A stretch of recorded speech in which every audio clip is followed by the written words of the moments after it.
She did, but okay. Okay, ladies and gentlemen, thank you very much for staying with us in this hot tent. Really, I advise sitting near a door if you can, because it is very hot and sweaty in here. This is a great segue from what we discussed there, so thank you very much for staying with us. Just to say who I am, I'm Frances Guy, I'm head of Scotland's International Development Alliance. For those who don't know what that is, we are a network of members interested in global sustainable development. We're very proud that Beyond Borders are one of our members, and we're very proud that the members of the Humanitarian Emergency Fund panel in Scotland are also part of our members. And we're going to talk a little bit today about what that the Humanitarian Emergency Fund does, and what Scotland's doing in this space, and then hopefully we can open up to questions. Just to say a little bit about the Humanitarian Emergency Fund, and I'm sort of sorry Nicola ran off, but actually this was set up in 2017 when she was First Minister. It's basically an allocation from the Scottish Government of £1 million a year. In the context of everything you've heard, that's a small amount of money, but it's good that it's there. Half of it goes to respond to appeals that are run by the Disasters Emergency Committee. Some of you will be familiar with them. They are 15 of the UK's biggest charities. The interesting thing about their appeals is that they are launched when the media get involved. So some of the discussions we had just now about that balance between media and not is interesting. The other half of the Scottish Humanitarian Emergency Fund is about the less known crises, and where that money goes is decided amongst the 8 members of the panel. Well, not quite. We propose to the Scottish Government where we think their limited funding would have the best impact. And we're going to tell a couple of stories today about where some of that money's been spent. And I have with me on today to help explain that Val Brown from Christian Aid and Nadeem Baqir from Islamic Relief. And we're going to talk a little bit about, as I said, where the money's been spent. Just to give you an idea, we've just launched our 24-25 annual report. And whilst I say the allocation is £1 million, in reality, the Scottish Government ends up spending a bit more on that every year. So last year, there was £2.5 million spent on humanitarian relief. Some of that went to Kenya for floods. Some of it went to Southern Africa, so Malawi, Mozambique, for droughts. Quite a bit went to Sudan and neighbouring countries because of the real crisis that we've heard already this morning in Sudan. And some went to Gaza and to southern Lebanon. So quite a mixture in there, but trying to work with partners and having the most impact on the ground. So I'm happy to hand over to Nadeem, who will tell us a little bit about what Islamic Relief's been doing in Sudan. Thank you. Yeah. Hello, everyone. Is this one? Yep. Hello, everyone. Thank you for staying back. So Islamic Relief have been working in Sudan since 1984. We've been there for 40 years now, 41 years. And over the last couple of years, we've seen the largest displacement on earth at the moment. There's around 11 million people displaced. There's 25 million people who are food insecure. So Relief have been working in these challenging situations, trying to get aid in. We have get aid in, but funds have been a struggle. So thanks to the Scottish Government, they've been supporting our projects just this year. Thanks to the funding from HEF and the Scottish Government, we were able to deliver a project for multi-purpose cash assistance and for food dignity.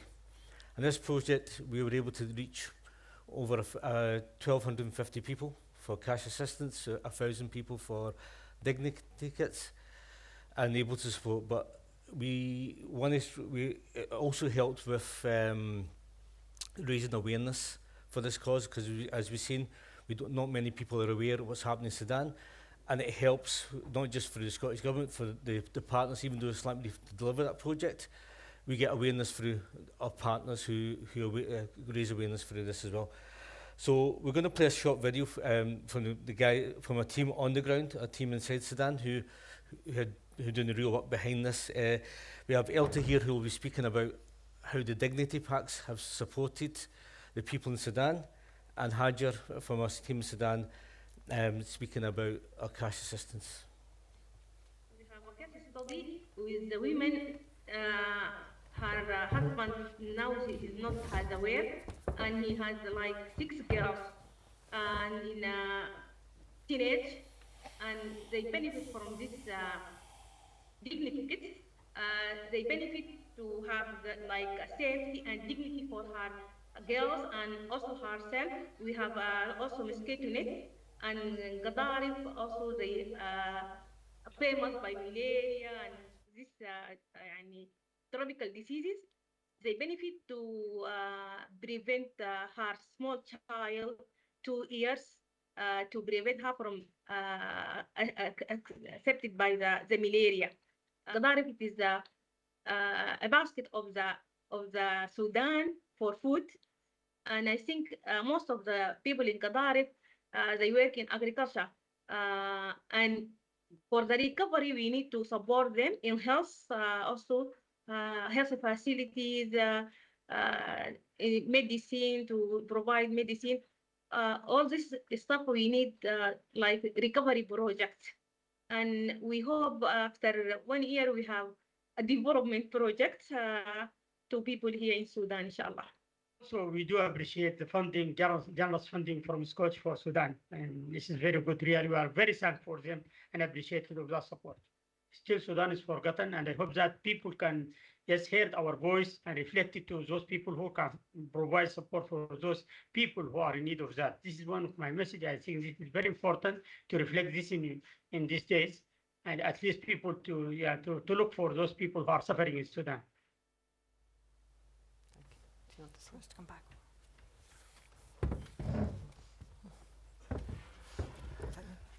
Thank you. Nadeem, did you want to say anything else? Yeah, the work still continues in Sudan. There's so much more that still needs to be done. We just encourage everybody just to raise awareness for this campaign. Okay, thank you. Yeah, the needs are massive, as we've already heard today, but and Scottish Government funding is arguably a drop in the ocean. But we want to demonstrate that, as I think we've heard at the end of the last session, that every drop matters to the people on the other end. So, Val, please. Yes, absolutely. I think we're hugely grateful for the Scottish Government's Humanitarian Emergency Fund, because what it allows us to do is to support people when they are facing just multiple vulnerabilities, because the HEF funding goes to places where we are already working. And in every country that we work, we're always working through local partners, and our partners are of all faiths and none. And the reason we work through partners is because we believe that they, and more so the people in poverty that they represent, best know what is needed locally. And Francis said that, you know, the Scottish Government gave money to Gaza through the DEC, and Gaza is a very good example of where our partners are clearly not distant responders, but they are people living in and with the affected communities, all of whom have been affected themselves, and despite that they continue to try and serve communities. The big issue, of course, is trying to get people access to food, trying to get people any kind of access to fresh food, and partners have been encouraging people to try and plant seeds where they can between tents, in the ruins of buildings, trying to make sure people have access to water using solar pumps, trying to make sure that orphans are housed and fed, that women who have lost their husbands have legal rights to their children, just keeping going, trying to get people medical attention. And all of that has, as the partner work continues, specifically through HEF, Christian Aid has had 3 grants in the last year for Zimbabwe, Malawi, and for South Sudan. And again, it's supporting people when there are just multiple issues going on. So in Zimbabwe, the worst drought in 40 years, so that is a climate-related incident. Christian Aid was able to support there with food vouchers. Now, we usually give cash, but the local Zimbabwean government had said, please use food vouchers. The food vouchers enable people to obviously feed themselves, feed their children. That allows people to get back to livelihood activities. It allows children to re-enroll in school. It takes pressure off families. And so much of what we do absolutely everything has a gender-based violence approach to it, because we know, unfortunately, that when families are pushed to the brink, instances of gender-based violence increase. And so there's a huge amount of gender-based violence work that gets programmed into everything that we do. And because we had the Scottish Government funding there, Christian Aid was able to add a bit of extra funding to rehabilitate boreholes in Zimbabwe. Similarly, in Malawi, again, climate-induced drought, which just compounded what the community were already dealing with in Nero district, which was an armyworm infestation. And cash grants give people the flexibility to buy what they need, whether that is food or cooking oil or whatever it is they need. It gives people the dignity to make their own choice, but also by giving cash when there is a thriving local market, you're also supporting the wider community so that those people are not pushed further into poverty. And you know, Nadeem's talked a wee bit about the horrific situation in Sudan. Christian Aid partners are in South Sudan. South Sudan's a very fragile country in its own right, and so supporting people in these border communities who are hosting vast numbers of refugees is very important, again with cash grants, supporting people who have fled with nothing to be able to have what they need to not only survive but to thrive, and a lot of people sometimes using that cash grant to start their own small enterprise so that what they have becomes sustainable. Thank you. I was very struck, the man from Gadaref speaking about, I think it actually was the lady, I beg your pardon, who was speaking about actually that this is a place where we grow lots of food, and actually what we can get help with is helping to rebuild that. And I know that both of your organizations, in the context of humanitarian emergencies, have actually been thinking more long-term, because that is one of the great dilemmas, is you keep people alive, but you also need to provide some ways for the future. I just wondered if you wanted to say a little bit more about that. Yeah. Emergency response obviously is the first and utmost thing at this moment.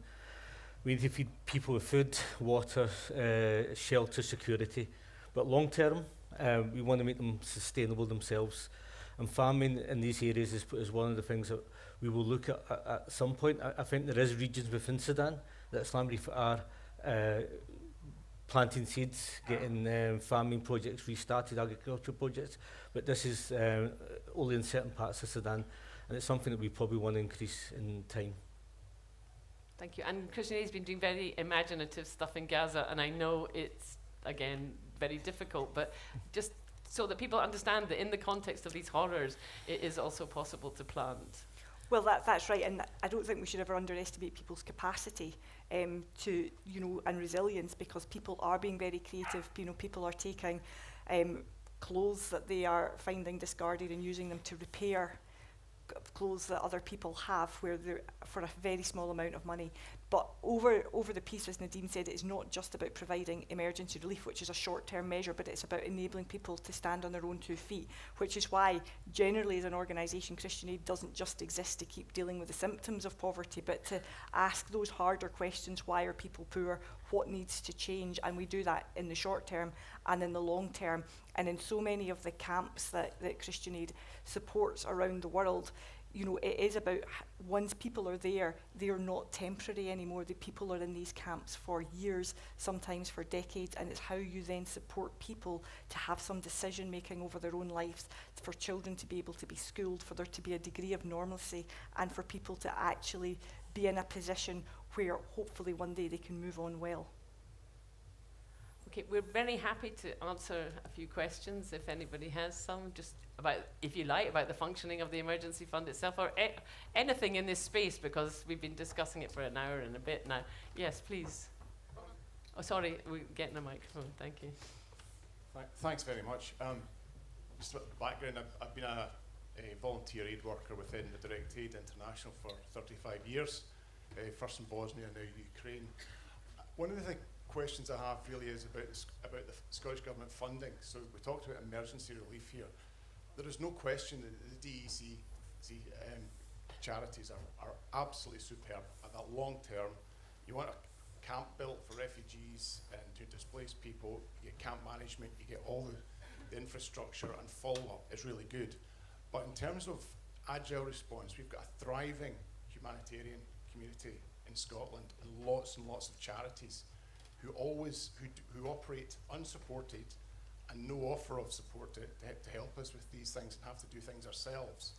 And I'm just don't quite understand why, when it comes to emergency response, we don't look at a more tailored thing for something that allows charities that have got lots of experience and are very agile by their nature, as opposed to going to the big guys who've got lots of money from other sources as well. I'm not responsible for the Scottish Government and their decisions on how to manage their funds. I would say that our membership involves small charities working in 100 different countries around the world, many of whom are exactly what you describe, able to act very agilely in very local communities. There is a review actually going on right now of the Humanitarian Emergency Fund and how it works. So maybe that will change a little bit how some of that works.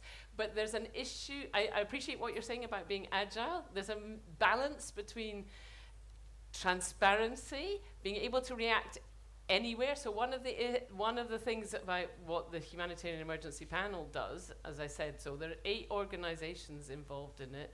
We tried to propose to the Scottish Government where some of the money might be spent, e.g. in Malawi or Sudan, South Sudan, Chad at the moment.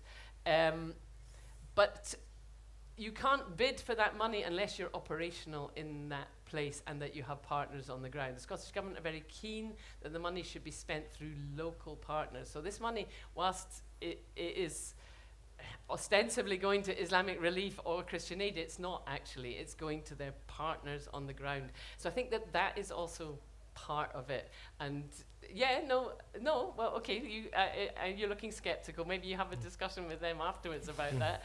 But I don't know if you want to say any more. I mean, you're right. There's lots of different organisations doing lots of different things. I think one of the things which we do is we always do a participatory evaluation with local communities, because it is the communities who are telling us what needs to happen, and it is the embeddedness of the partners. So in Zimbabwe, it was the Zimbabwe Council of Churches. You know, in South Sudan, we're working through Coalition for Humanity. The money is, Christian Aid does not have its own operational footprint in these countries. It is very much through local partners. And what we've been working to do, especially over the last decade, is to give more power to our partners and for us to take a step back from that.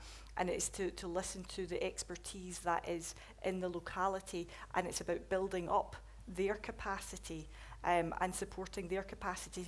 And one of the interesting things which our partners are always doing is looking at what is the capacity within any community that we work with.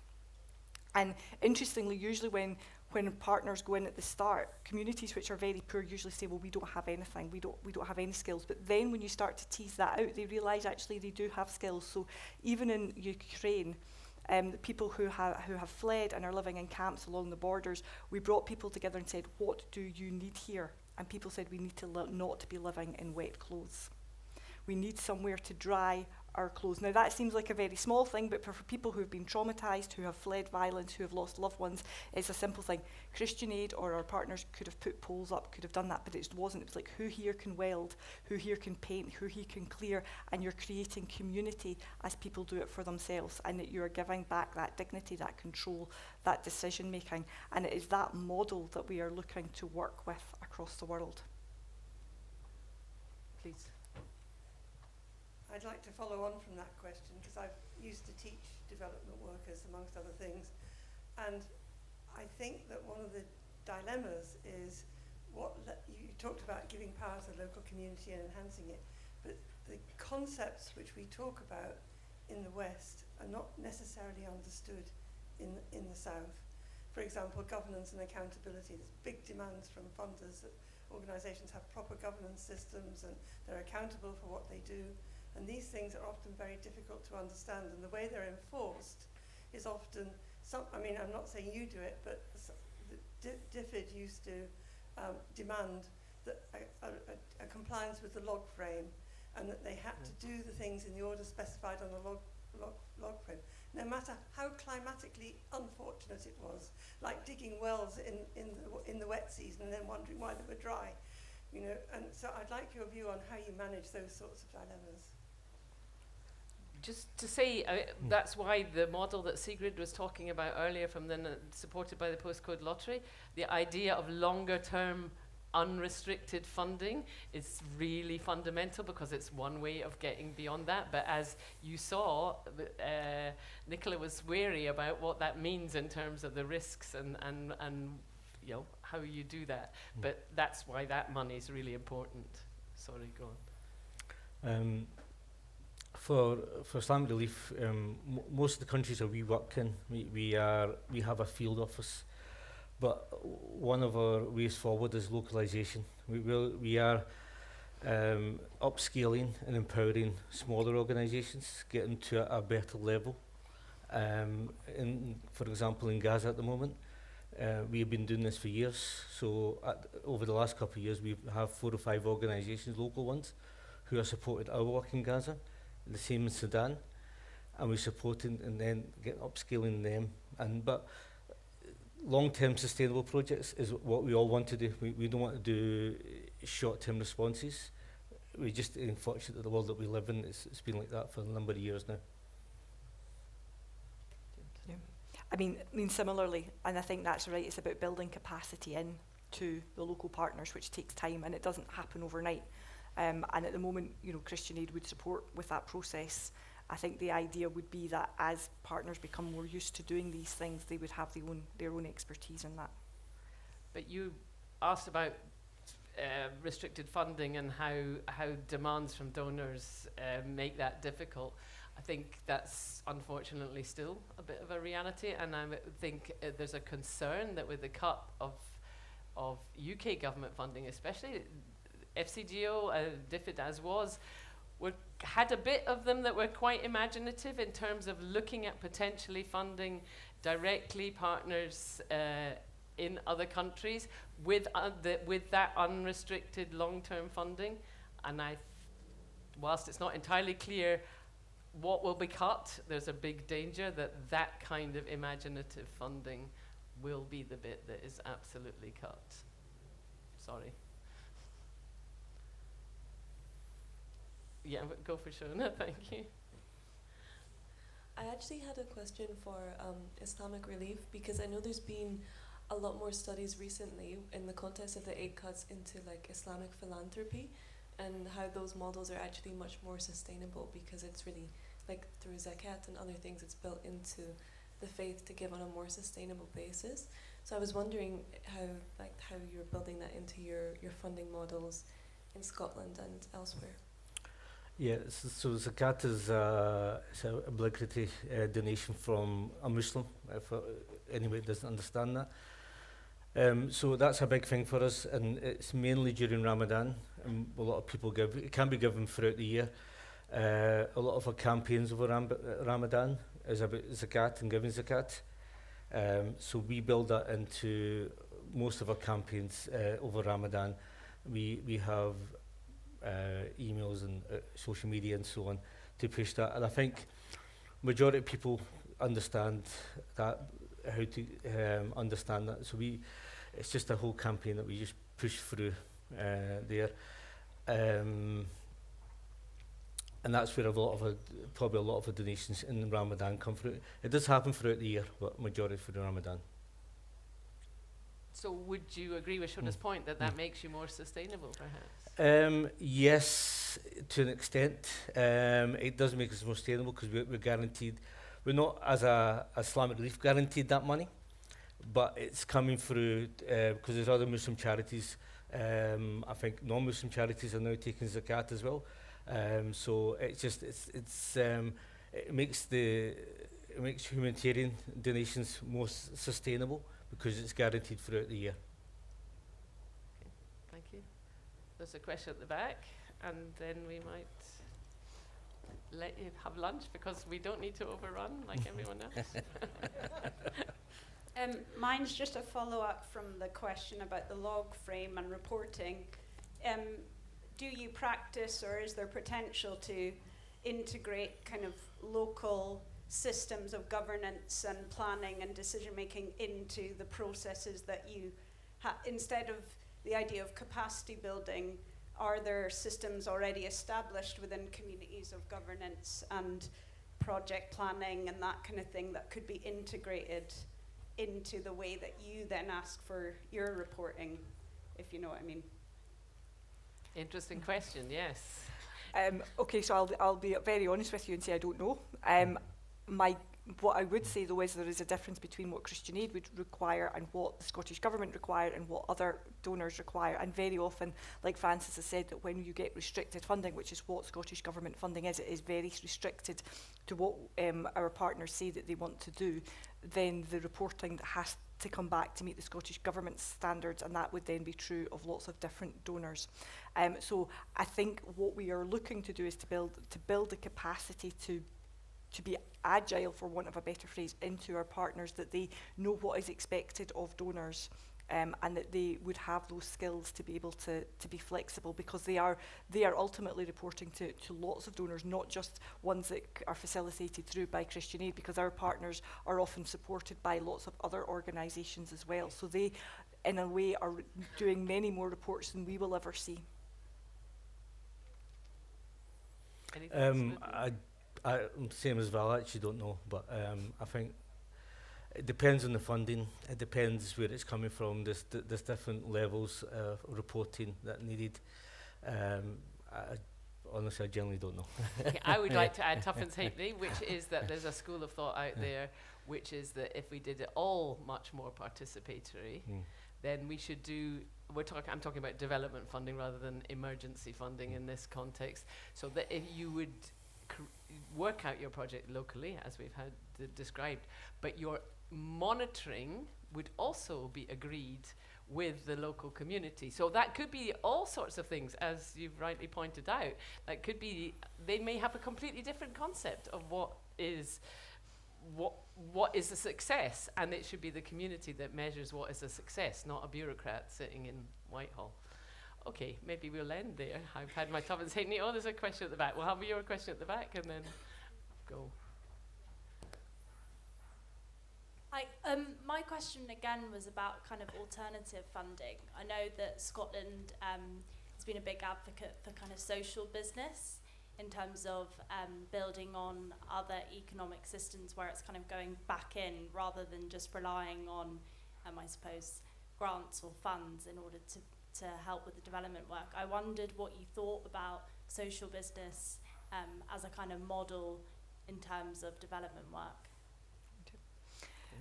Yeah, I mean, I think maybe what you're speaking about is something that we've got at a sort of infant stage at the moment. So we have got a philanthropy project which allows people to invest in something which has perhaps got a bit of risk attached to it, which is exactly that, supporting people to set up their own business. And that has worked really well, because what it is it's sustainable. So we had a project in India, which, again, a community which was suffering flooding.